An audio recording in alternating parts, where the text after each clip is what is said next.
were dark, but he knew that in daylight they were the blue-green of a sunlit sea. That would be welcome. The formal words belied the mischief and frank lust dancing in her expression. If Laura's list of conquests was not as long as Sabin's, it was because she had more recently come to the battlefield. It was of her own will that she chose to end the hunt. Had she wanted, she could have sailed on King Henry's ship, instead of remaining to dally with the revellers. With one reveller in particular. He turned her on his arm to face the torchlight spilling from the drinking house. Tipsy laughter and overloud conversation beckoned the couple as they picked their way across the straw-littered mire of the street. So too did the stares of 3 well-armed soldiers who had also not sailed with the king. Sabin swept a giggling Laura into his arms, carried her over the threshold and deposited her on a trestle bench. "A flagon of your best wine if you have any left," he commanded the tavern-keeper.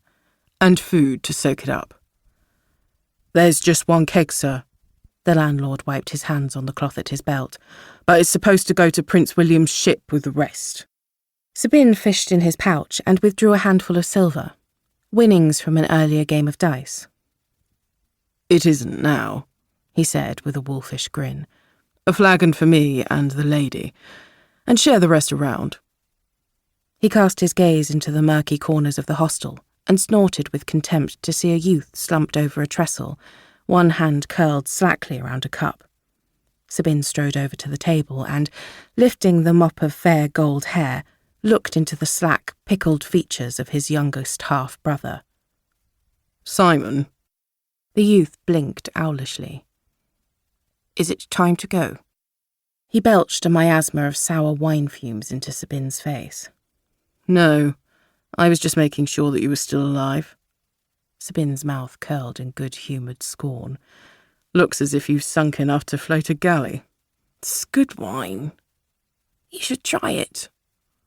The lad's head thudded back onto the trestle, and he began to snore, saliva drooling from his open mouth.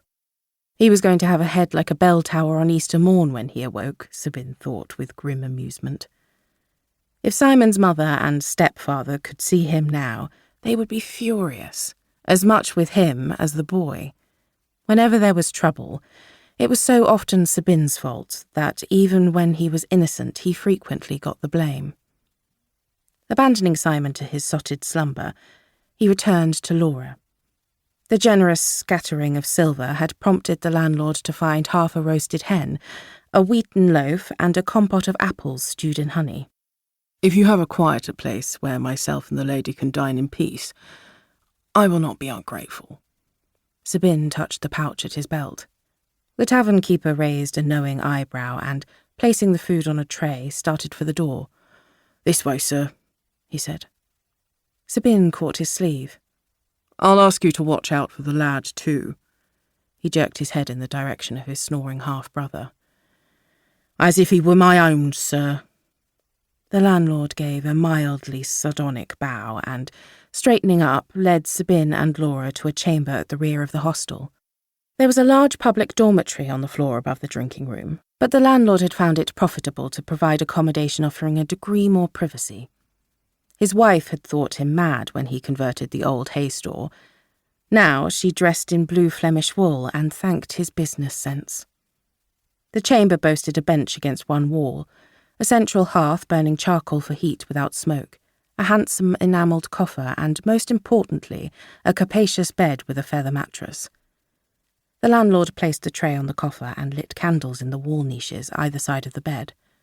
He accepted his payment from Sabin with a murmur and bowed out of the door. Sabin listened for the click of the latch, then turned to Laura with a bright, incorrigible grin. "I have been dreaming of this for weeks now. You and me and a bed." Going to the flagon, he poured 2 cups of wine. Laura swayed over to him. Removing the goblet from his hand, she dipped her index finger in the wine, withdrew it, and slowly sucked from base to polished nail tip. In the candle shadow, her eyes were as black as sin. "I hope you make it worth my while," she purred, dipping her finger again.